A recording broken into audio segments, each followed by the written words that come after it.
Ayan, may bago akong i-share. Magkakabit tayo ng dashcam sa Toyota Vios 2024. Ang ikakabit nating dashcam QCY F11 Plus dashcam. Ito yung full screen na dashcam, 4K video resolution yung front, yung likod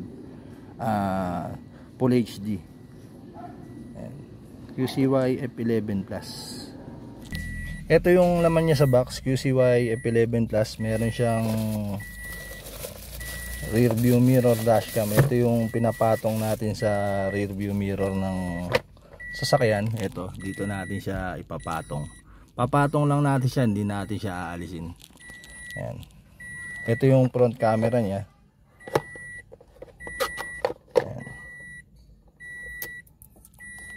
Ayan. QCY F11.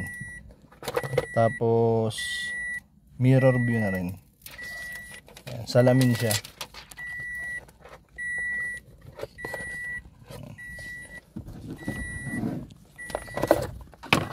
Tapos yung mga kasama niya sa box, meron siyang charger adapter. Ito yung isasaksak natin sa 12 volts port ng sasakyan. Dito natin siya isasaksak. Ito. Yung back camera niya, ito yung wire ng back camera. Ito yung ililinya natin papuntang likod. Tapos ito yung back camera. Saan natin?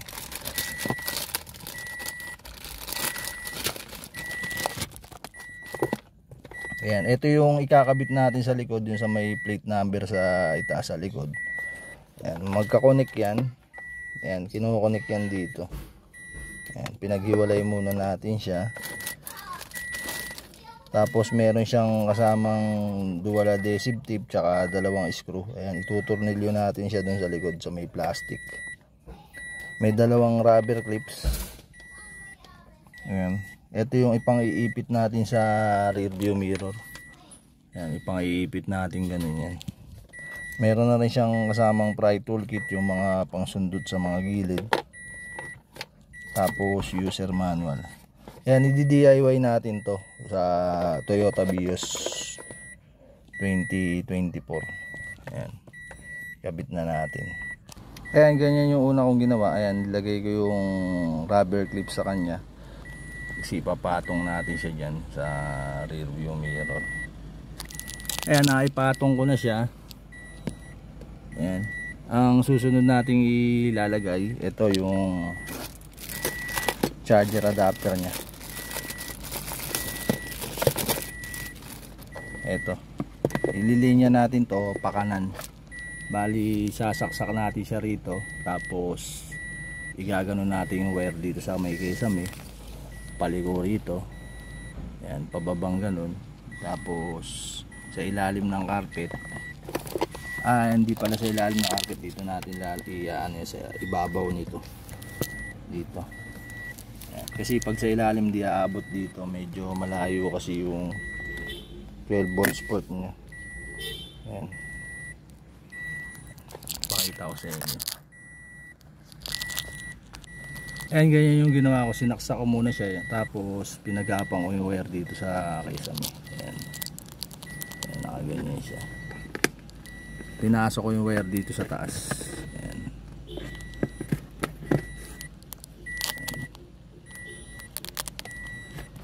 Ayan, tapos pagdating nyo rito, ligo nyo rito yung wire. Ayan, ganyan yung ginawa ko. Ayan, nandito na tayo. Ang ginawa ko, inangat ko tong rubber na nandito sa gilid, tapos pinasok ko yung wire dito sa loob hanggang baba. Ayan. Ayan, tapos pagdating dito, liligo yung wire. Ayan, ito yung goma, babalik na natin.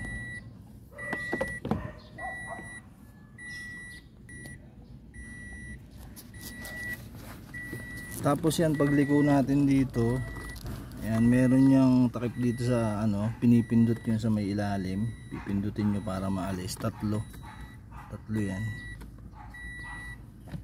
Ayan, doon ko pinadaan yung wire. Ayan. Tapos balik nyo na. Ayan, pag aalisin nyo yan, pinipindot lang yan. Tatlo.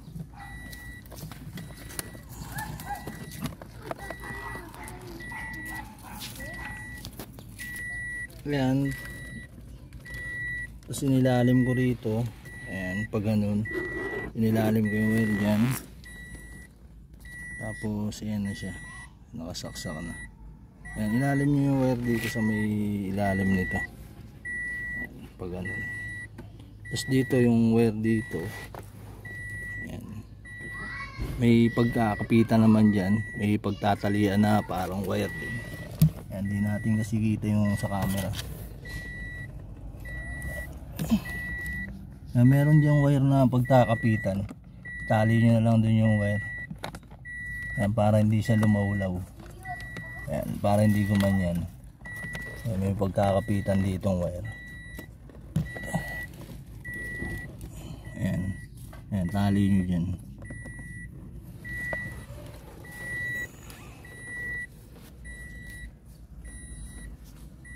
Ayan, nakasaksak na siya.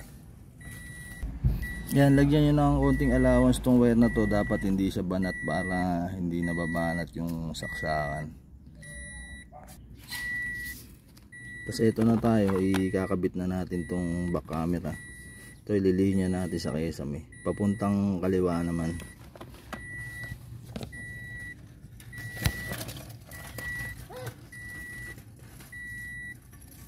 Ayan, ganyan yung ginawa ko. Sinaksak ko muna siya, tapos pinagapang ko rito sa pakaliwa. Tapos nilusot ko rito, tapos yung rubber dito inangat ko, tapos pinasok ko yung wire dito. Ayan.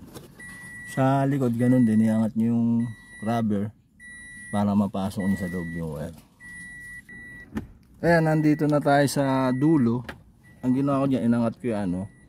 Tapos ang gagawin natin dito sa wire na to, papapuntahin na natin to sa trunk, sa may likod.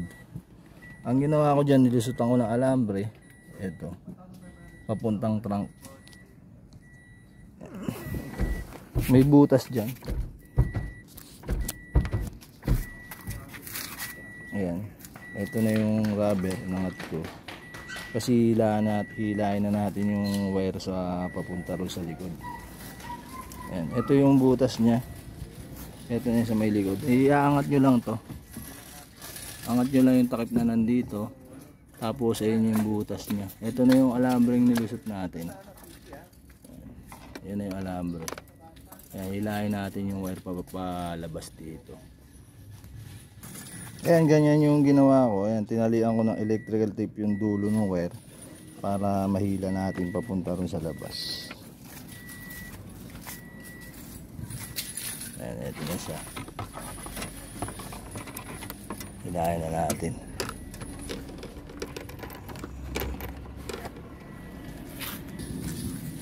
Ayan, hila na natin. Ito na yung wire.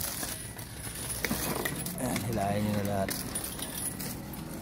Tapos yung dito, ibalik nyo na lang to.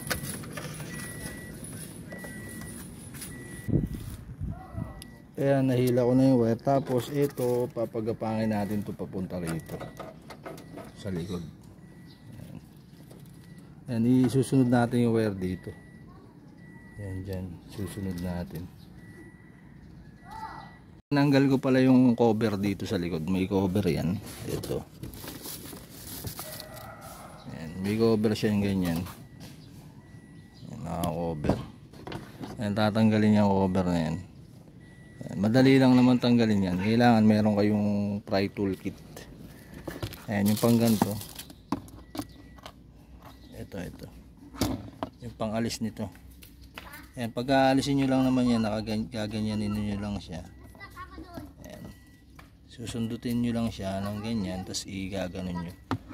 Ayan. Ayan yung inalis ko, yung mga nakaklip dito. Ayan, bali pag aalisin nyo yung clip nya, gaganunin nyo lang siya, tapos aalis na yan. Ayan. Ito yung mga clip nya na inalis ko. Ayan. Kailangan may ganito kayo pag aalisin nyo yung cover sa likod. Ayan, pry tool kit. Tapos lalagyan din natin siya ng memory card, yung dashcam. Ayan, ang ilalagay yung memory card, yung class 10 original na 120 yung speed nya pataas. Tapos meron siyang QR code. Huwag nyo siyang lalagyan ng fake na memory card kasi masisira lang yung dashcam. Ayan, napagapang na natin yung wire. Ito na yung dulo. Tapos isasabay na natin siya rito. Pag ganun. Itong pulang wire, ito i-connect natin dito sa reverse light. Andito yung reverse light ng BIOS. Ayan. Ito, nasa likod. Ayan. Itong red wire na to, i-connect natin to sa positive wire ng reverse light. Yung positive niya, ito yung kulay gray. Hindi natin yan color gray siya. Hindi natin siya ikakat, hindi natin splice. I-connect lang natin na ganun yan. Ayan. Tapos tatalian natin ng cable tie para hindi ma-void yung warranty. Ayan. Etong red wire naman na to, kahit di mo na i-connect, okay lang. Ang ano nito, pagka nakakonect to, pag umatras ka, nag-reverse ka, yung camera ng dashcam lilipat sa likod. Ayan. Tapos ang gagawin ko rito, itong plate light na nasa likod, ayan, aalisin natin yan. Ayan, pag aalisin naman to, ayan, meron naman yung pinipindot dito sa gilid. Ayan, may pinipindot yan. Ayan, alisin muna natin. Ito pinipindot yan. Ito, pindutin mo lang siya ng dahan-dahan. Huwag yung malakas kasi nababasag yan. Dahan-dahan, tapos push mo lang palabas, maaalis na. Tapos meron yung wire na nakakonect dito, pinipindot lang rin yan. Ito, yan, pinipindot lang rin yan para maalis. May pindutan yan dito para maalis. Inalis ko muna kasi dyan natin papadaanin yung wire nung ito. Ayan. Bali ito, dito natin ikakabit to. Ayan, nakaganyan siya dyan. Tapos papasok natin pag ganun. Dyan lulusot yung wire. Ayan, nakaganyan. Ayan, kabit na muna natin, tsaka ako ipakita sa inyo.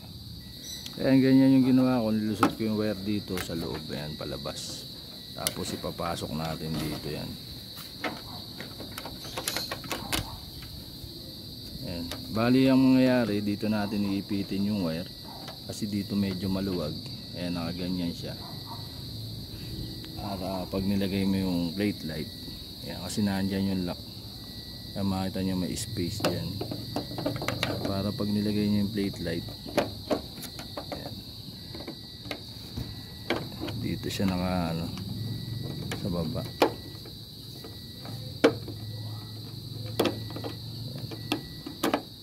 Ayan, mahirap pag isang may papakita ko na lang. Ayan, ganyan yung pagkakaano niya, lusot. Ito. Ayan, nasa gilid siya ng lock. Ayan, para mag-lock ulit yung plate light. Ayan. Ayan yung wire niya. Ayan, diyan ko pinadaan. Ayan, tapos nakaganon siya. Tuturnilyo natin dito. Meron yung clip na tatlo. Ayan, isa, dalawa, ayan, tatlo. Inangat ko muna sila. Ayan, nakaangat naman yan na ganun. Tapos lalak mo ulit pagka nakabit na.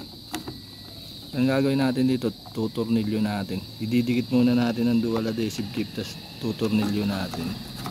Ayan, pagka bubutasan mo naman to, sukatan mo muna. Ayan, okay lang butasan kasi plastic naman yan.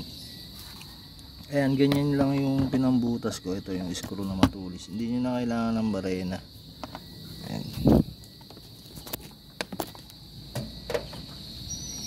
Ayan, binutasan, dinikit muna siya ng dual adhesive tape, tapos binutasan ko. Ayan. Tapos ikakabit na natin yung tornilyo na kasama niya. Ayan. Ayan, ganyan yung pagkakalagay ko. Ayan. Binutasan ko muna ng screw na matulis.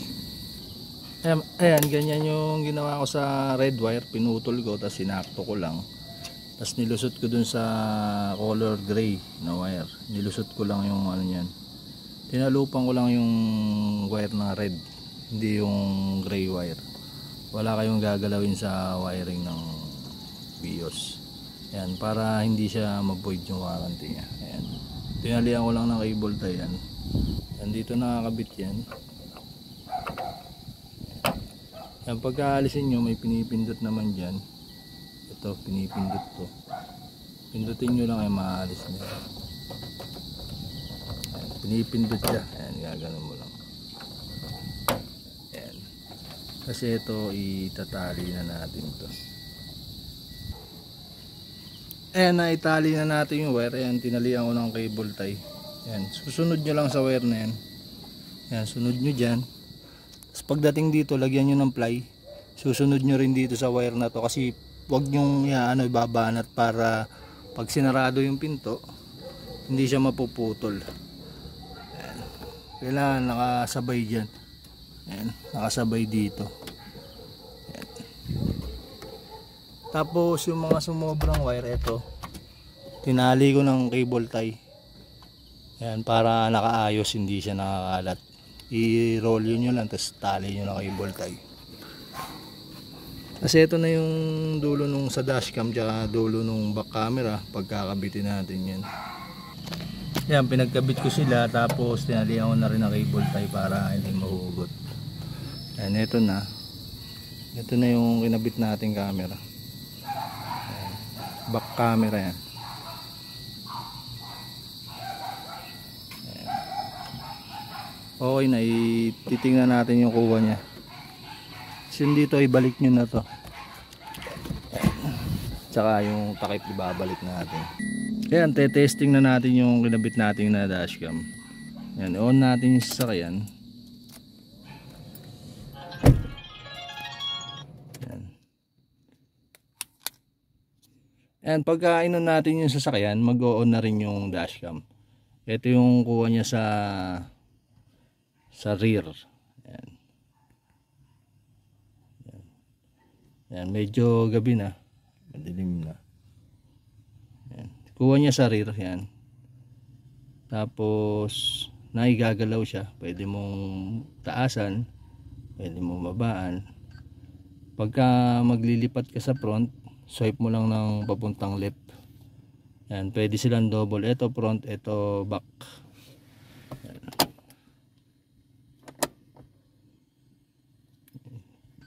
Pwedeng front lang, naigagalaw rin. Ayan, mas maganda yung double. Ayan, front and back. Tapos pag nag-switch ka ng reverse, ayan, lilipat yung camera niya. Ayan. Hanggang 4. Ayan, bali 0, 1, 2, 3, 4. Ayan. Pababa siya pag pinindot niya. Na-adjust. Ayan. Yun yung camera niya sa reverse. Pag binalik mo sa park, ayan, magpo front and back camera ulit. Auto record na yan. Kasi ito lalagyan natin ng memory card para mag-record. Ayan, medyo madilim na eh.